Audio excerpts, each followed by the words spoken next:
McAllister. Gary, one of the questions we've kind of got in was your first memories of Steven Gerrard.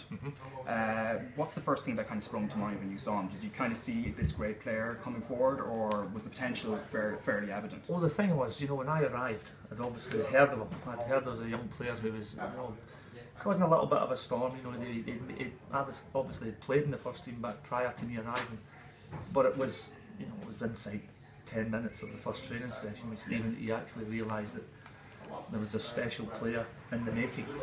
I just was really impressed with his attitude. He wasn't fazed by the bigger name players, and you could tell that he played with a passion and a pride for the club that was second to none. So, you know, a lot of people have staked a claim to that they're the guy who found him, but these guys just come around once in every blue moon. You know, yeah. He's a fantastic player. Yeah. One of the other questions that kind of came in was obviously the 40-yard goal against Everton, yes. And the question that actually came in was that your favourite? Was that the favourite moment from your career, or are there other kind of highlights that kind of go above that? Do you know what? Somebody was pointed out to me recently. It's 14 years ago. So obviously, since 14 years ago, it was 40 yards. Today it's now 50 yards, of course, yeah. And I think it was even in my own half when I scored. No, it's very, very memorable. But certainly it was a very memorable 2 years I had at Anfield.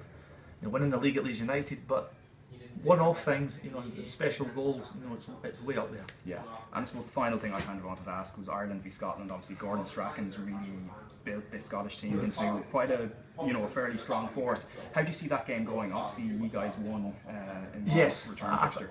I've got to say, I think it's a real pivotal game. It's a massive game for both countries. I thought we did edge it on play at Celtic Park in the first game, and I've got a feeling that we can come to Dublin and win.